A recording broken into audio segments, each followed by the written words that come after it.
hello guys কি খবৰ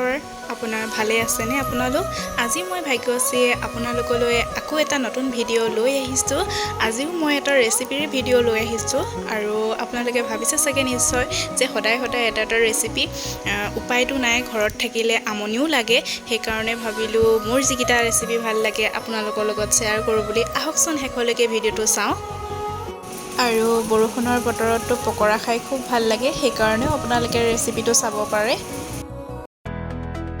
প্ৰথমে মই বয়লাৰ মাংসখিনি বইল কৰি লৈছো সৰু সৰুকৈ কাটি আৰু বইল কৰোতে 80% মান আপোনালোকে মাংসটো সিজাই ল'ব মোৰ সিজি হৈ গল এতিয়া কি লাগে চাও আহক লগত আজি মসুৰ দালি পকৰি বনাম চিকেনৰ লগত আৰু দালিখিনি তিয়াই ৰাখিছিলো এতিয়া মিক্সিত পিছি লম আৰু পিছুতে মই জলকীয়া পিয়াজ আদা নহৰু দিম আৰু মাংসখিনি মই পিছত দেখাই আছো কেনেকৈ বনাও ভিডিঅটো আপোনালোকে হেকলৈকে চাই থাকিব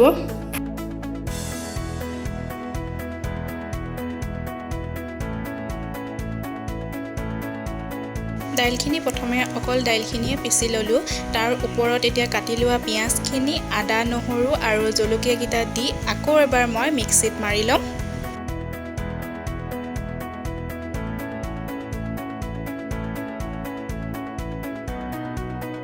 এইখিনি মোৰ পিছি লোৱা হৈ গল এতিয়া মাংসৰ লগত হানি তেলত এটা এটাকে পকৰা বনাই দিম আপোনালোকে চাই থাকক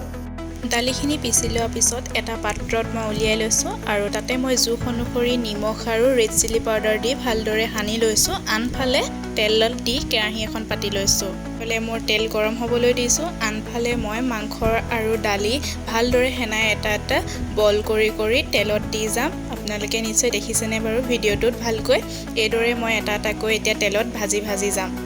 আৰু এটা কথা ক'বলৈ আপোনালোকক পাহৰি গৈছিলো দালিখিনি পিছতে মই কোনো ধৰণৰ পানী ব্যৱহাৰ কৰা নাছিলো পানী ব্যৱহাৰ কৰিলে ঢিলা হৈ যায় আৰু তেতিয়া পকৰাটো মাংস ভৰাই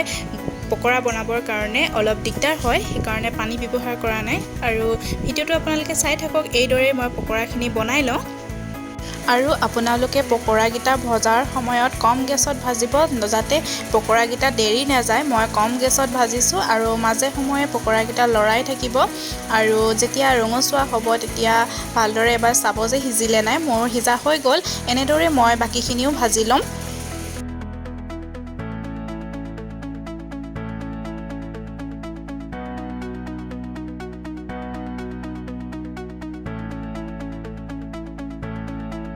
মোৰ আজি দালি পকৰা হৈ গল যদিহে ভিডিঅ'টো ভাল লাগে লাইক কমেন্ট শেয়াৰ আৰু সাবস্ক্ৰাইব কৰি দিব আজি ভিডিঅ'টো ইয়াতে শেষ কৰিছো